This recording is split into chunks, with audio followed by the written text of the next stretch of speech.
Okay, so you should have gone through the notes that I put on the internet for you. This video is just a summary of what the notes talk about. So obviously we're talking about the central maintenance system. So the CMC supplies automatic failure detection and failure recording. The system also supplies data storage and retrieval and covers things like the engine trend monitoring and engine exceedances. It records that. This lets the maintenance crew make a performance analysis of many of the aircraft systems. Okay, so what this slide is trying to just show is the virtues of having a digital system compared to the old-fashioned analog system. Obviously in the old days when everything was analog, it didn't matter so much because the systems weren't so complex, but now we've got increased amount of data that needs to be shifted around. It's in digital form. The digital method is the best way. It reduces the amount of wiring need, to say the least. So industry has developed several digital data bus systems specific to their needs, and there's tons of them out there, different protocols. One of the most utilized in aviation is the ARINC 429 protocol. ARINC 429 is a system using twisted, shielded pairs of wires to interconnect LRUs. And that's how most of the data on the Challenger is shifted around on the 604. For example, one LRU can transmit data via two wires up to 16 different receivers. We'll look at the ARINC 429 in more detail in a second and how it's laid out and what the restrictions are. So the ARINC 429 system is the most used system on modern aircraft. Physically, it's a pair of twisted wires and will transmit from one LRU to other LRUs. These two wires can transport a multitude of information to different connected LRUs. Each LRU will only extract the type of information that it needs. However, one of the restrictions of ARINC 429, it's only works in one direction. So you have a transmitter, and you can have up to 16 receivers on the same physical pair of wires. That LRU that transmitting, if it needs to receive information, which undoubtedly it will do, you need a second physical pair of wires to act as the receiver. Data is transmitted by data words consisting of 32 bits. So every single ARINC data word is always 32 bits long. And obviously it's binary, so each bit can have a state of 0 or 1, where 0 is represented by a negative voltage pulse and a 1 is represented by a positive pulse. The voltage levels are typical 0 to -10 or 0 to +10 volts. Okay, so our ARINC 429 data word, which we know from what we said before is 32 bits, is then split up into different fields. And we really do need to understand these fields when we come to the Challenger MDC, because in some areas of the MDC, the information that's displayed to you on the screen is in fact just a binary code of some of the ARINC 429 data. And we need to know what part is being displayed.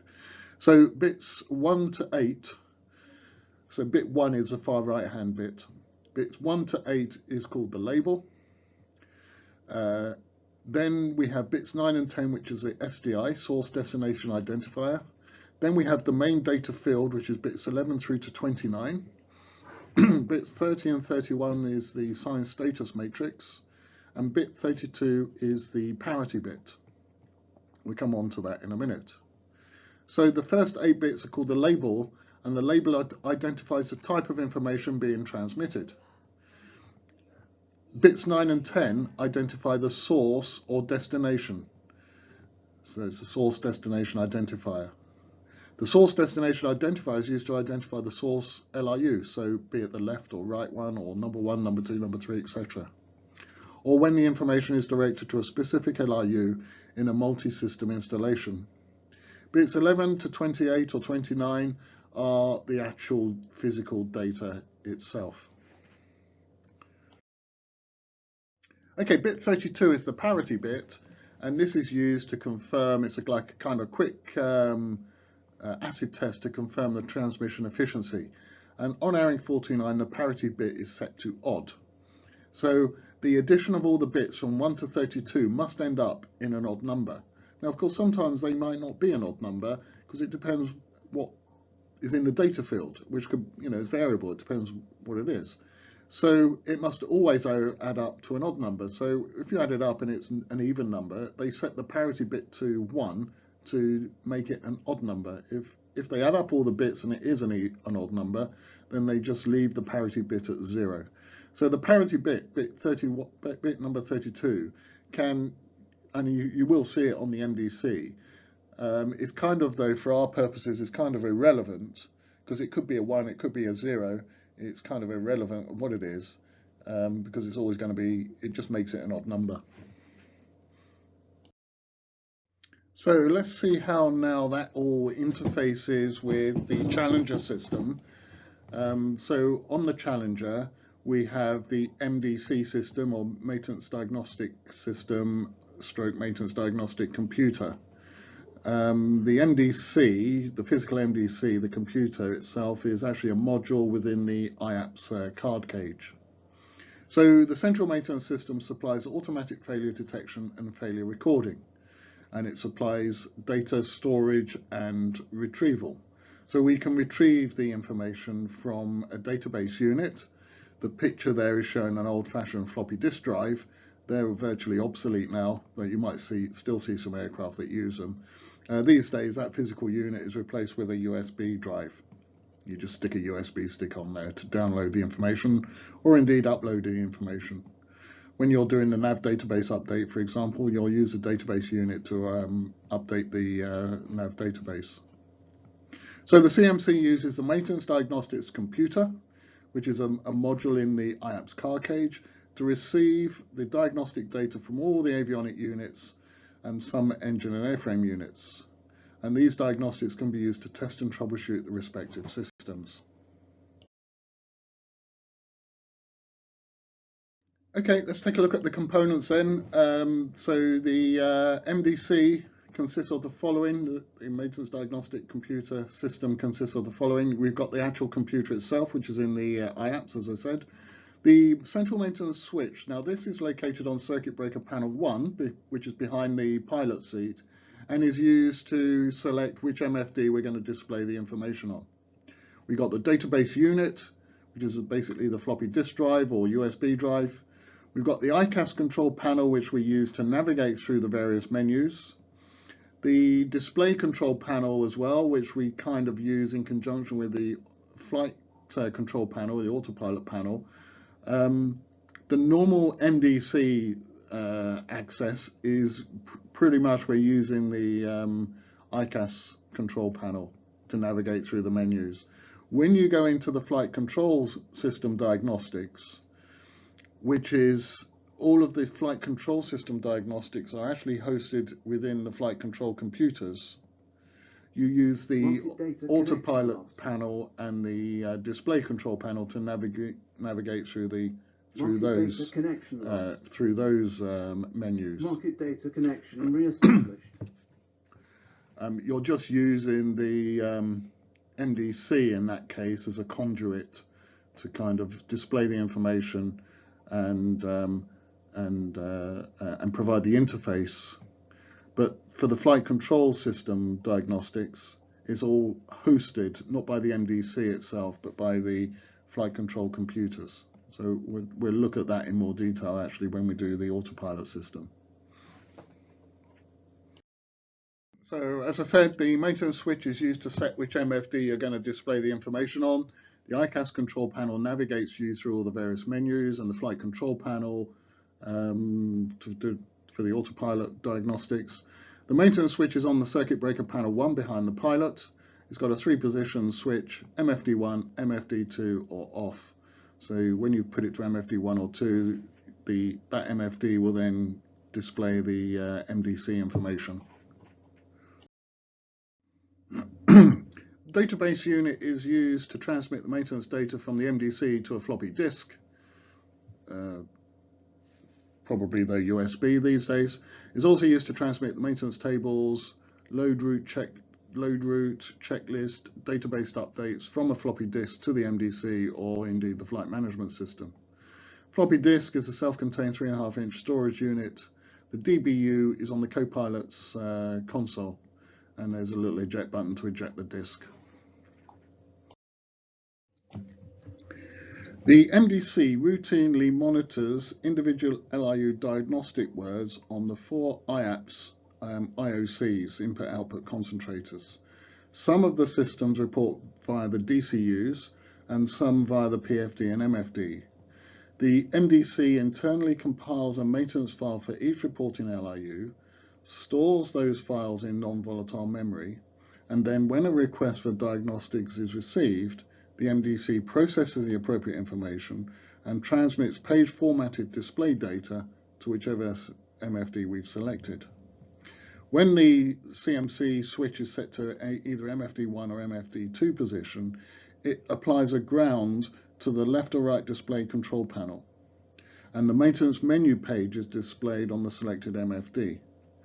This request for the MDC to transmit diagnostic display information is coded onto the MFD mode word and then transmitted on the MFD bus to the IAPS IOCs.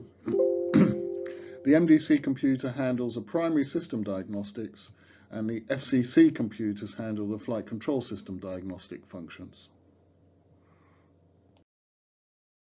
So once you select your maintenance switch to the MFD 1 or 2 position, the maintenance menu will pop up on your selected screen, and you'll be faced with a maintenance main menu where you've got all your different options, and you navigate through the options using the display ICAS control panel, and it tells you which buttons to use on the ICAS control panel to make your menu selections.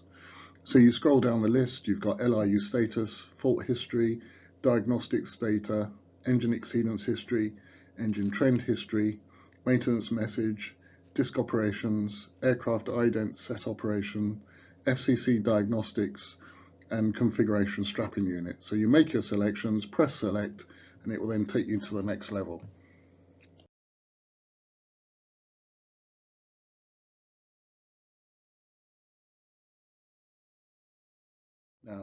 Now, as we said earlier on, the maintenance manual is very scanty when it comes to troubleshooting areas.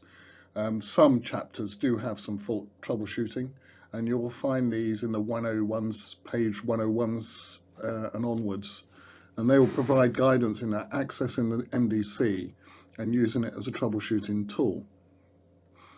So on the following couple of slides, there's an example of troubleshooting a fault with a VHF transceiver. So where there is troubleshooting information in the maintenance manuals, you'll use it in conjunction with the MDC.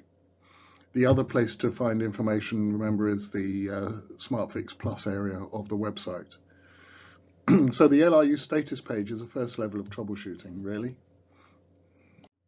So this is one example where there is some information in the AMM about troubleshooting. So here we can see the table of contents for chapter 23. And you can see that there's a fault code index starting at page 101 of the chapter 23. So we've gone to page 101. Here we see a list of our faults or indications or messages that we might have relating to faults with, in this case, chapter 23 components.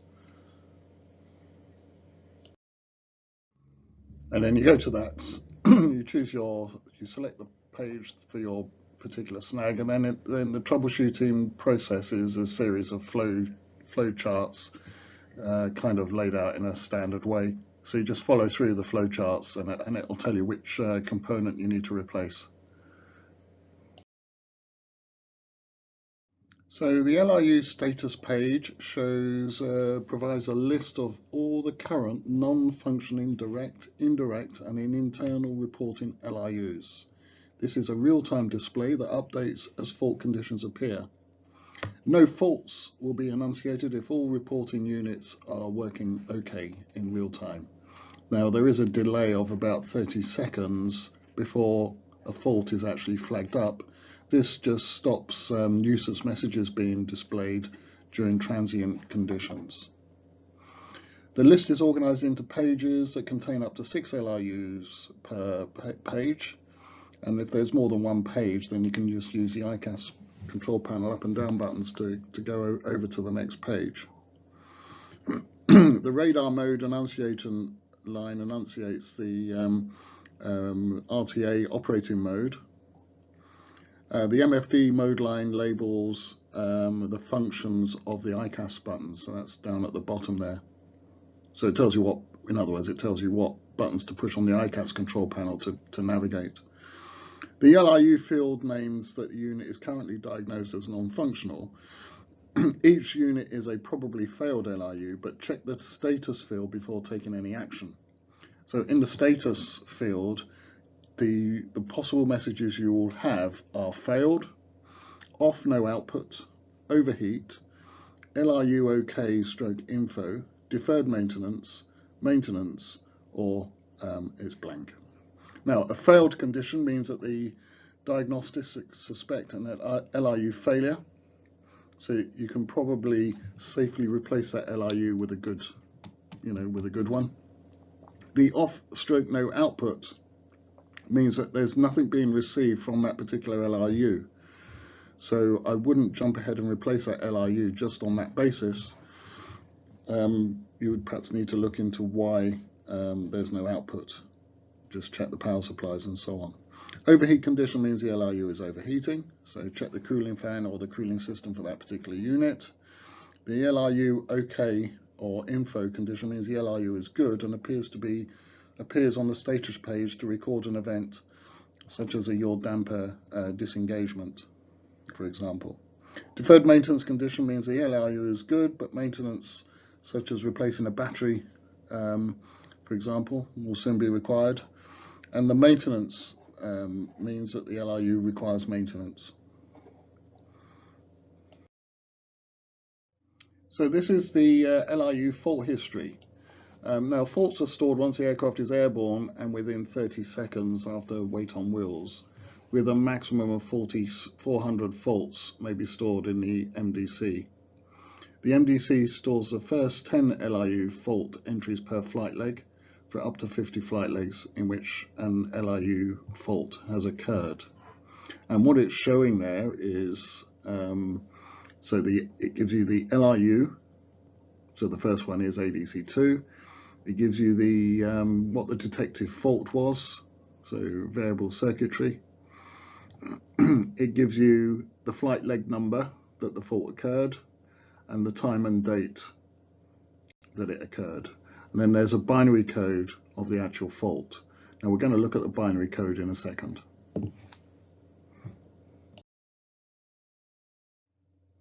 So when fault storage is full up, then it overwrites the oldest message, the oldest data, or the oldest flight leg data is overwritten.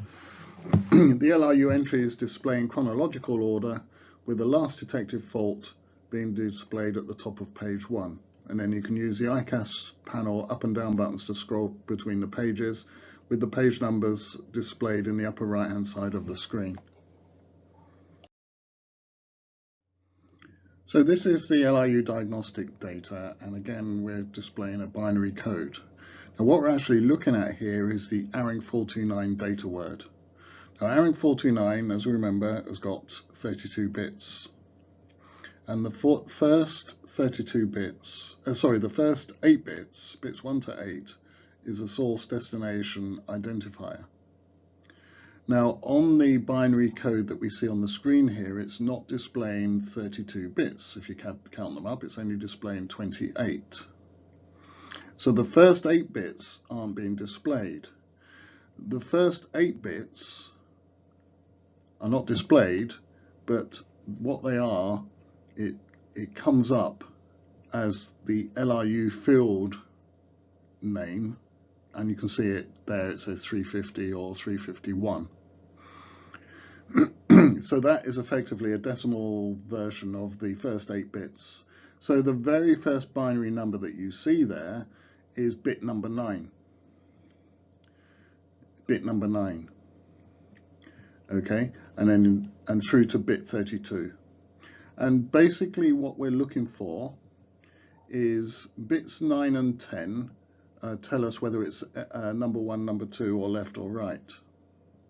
So we're not kind of interested really in those bits 9 and 10, but we can see there that the first 2 entries there, look, it's bit 9 is 1, bit 10 is 0.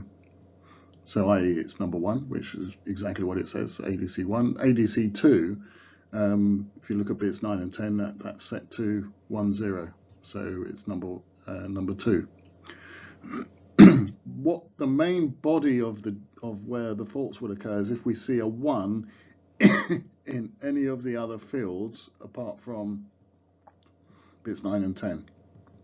So all the way through, and of course obviously bit 32 we can kind of ignore as well. And also probably the sign status matrix, which is bits 30 and 31. So anywhere where we see a 1 in kind of in the middle area, that is indicating, generally speaking, a fault. And the problem is, it's still not particularly helpful for us, because, you know, what does that actually mean? What you need to do is refer to another document which will decode and tell you what bit means what. So if there's a bit, if bit number 18 is set to 1, then you can go to this other document and look up what bit 18 is, and if it's set to 1, it tells you what it means. So that's a bit more helpful. It's called the flip charts, and they're published by Bombardier, but they're not, you won't find them on the Bombardier website. I think you have to basically send off for them in a sort of kind of hard copy format. But I will show you an example of one on the next page, on the next slide. Okay, so here we go. Actually, I've just checked. It's the document, it's called the flip chart, Avionics Systems Diagnostics Guide flip chart. It's actually published by Collins, Rockwell Collins, not Bombardier. So that's why it's not on the Bombardier website. So for every single, basically, LRU, there is, you'll see on the MFD that binary code bits from 9 through to 32, and then there'll be a label number, which is basically bits 1 to 8. We were looking at the ADC, which was label 350 and 351, I think it was.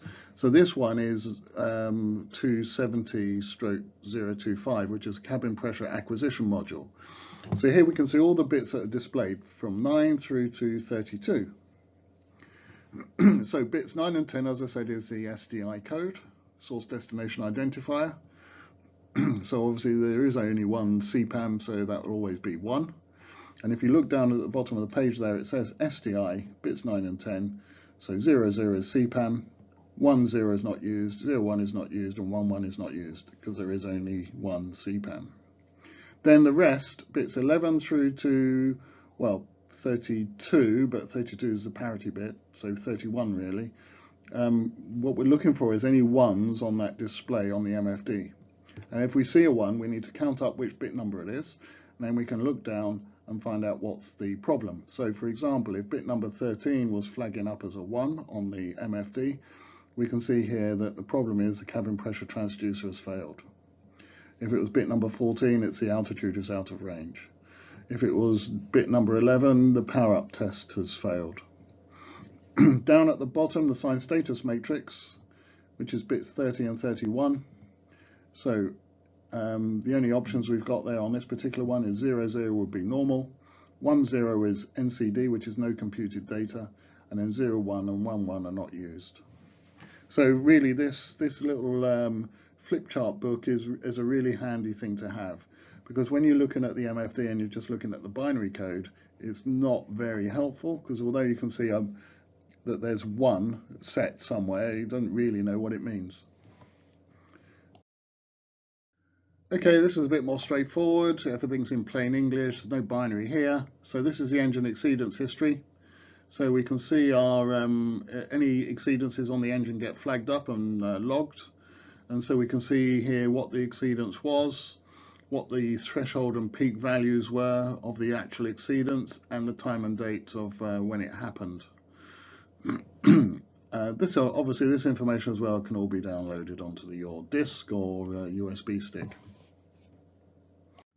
Again, nice and straightforward engine trend history. So basically the DCU is the DCU, by the way, that does this, and we'll look at the engines and see why. But basically, because there's no FADEC, it has to be the DCU that monitors the engine. So the DCU takes a snapshot of the engine every flight. Basically, it takes this snapshot as soon as it detects a weight off wheels transition during takeoff.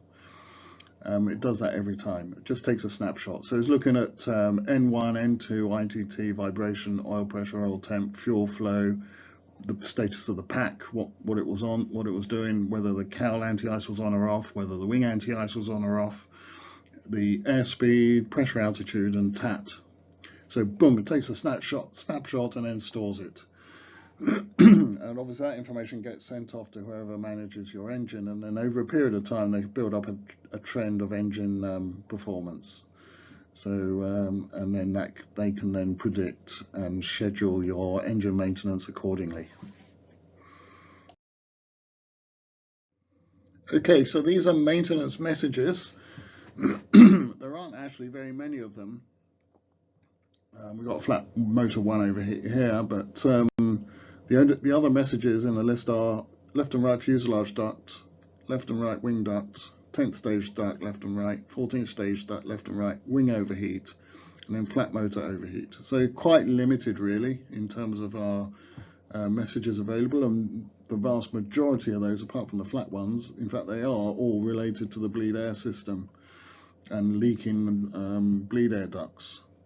But basically it's a DCU that's monitoring this, and then basically flags up and sends that information to the maintenance diagnostic computer, who then logs it. The MDC is capable of storing up to 10 messages for the last 50 flights with a maximum capacity of 200 entries. The maintenance message page consists of the radar mode line, which is the very top line. It was just sort of informing you really that the radar's off, just so you know.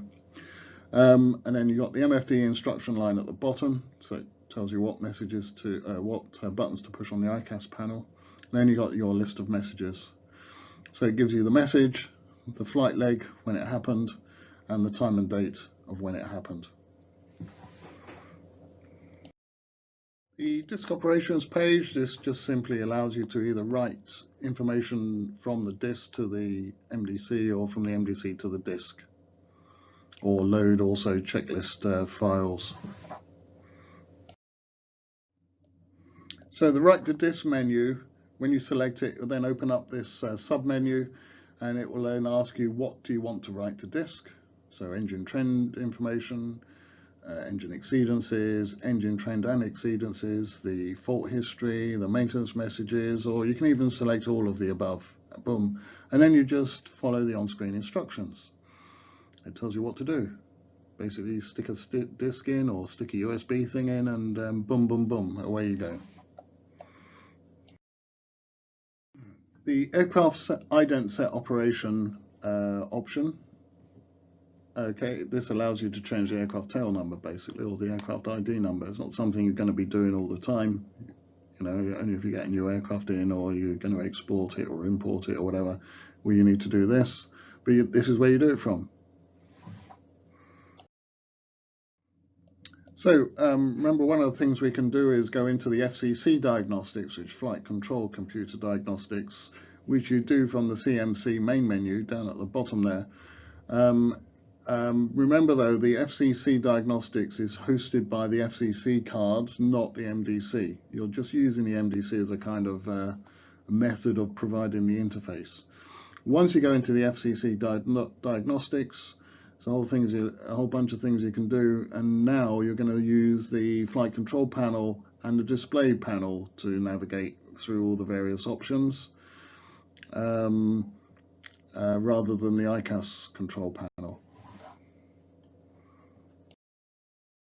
Okay, so there are three basic levels of the FCC diagnostics. You've got report mode, input mode, and output mode. So you go into and select which one you want. You've got the report mode out at the top, input mode, and then output mode. And then it gives you the instructions of what to do, how to navigate through, how to make the selections on the screen. So with the input modes and the output modes, you can look at the, for example, on the input modes, look, you can see the pitch and roll angles that are being inputted into the flight control system, the heading information being inputted into the FCC, and so on and so forth. And then the output mode is what's been outputted from the FCC. And again, in green at the bottom, you've got instructions of how to select the different outputs and how to navigate your way through the diagnostic system. Also, from the CMC main menu, right down at the very bottom, you've got the configuration strapping unit. So you can go in there and view how the CSUs are all strapped. There are a couple of CSUs, so it's looking at the, it is comparing the two CSUs, and they obviously, they should be identical. If a miscomparison is detected, the strapping word with the fault, if there's a mismatch between the left and right ones, it will be highlighted in yellow. Okay, so these are the FCC diagnostic codes. So the repair code, this summarizes all errors detected by the FCC monitoring. If the code is 0000, then that means there are no faults. The autopilot disconnect code explains why the autopilot disengaged itself, and it will latch to identify the cause of the last autopilot disengaged. Same autopilot engage code explains why the autopilot will not gauge, and it will list all the conditions which are preventing the autopilot from engaging. And then you've got a similar thing going on with the yaw damper. So you've got yaw damper disengage code, so it explains why and what caused the yaw damper to disengage itself.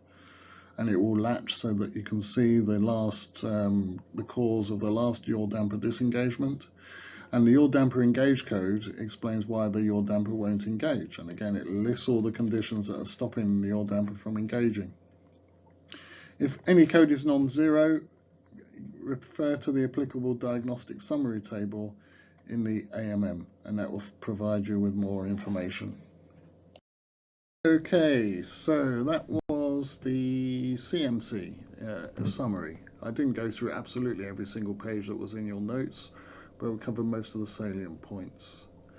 So next on our hit list is ATA 26 will be next, the fire protection system, and that will be the last subject in the first phase. So the first phase exam will be after we've done chapter 26. So I'll see you in chapter 26.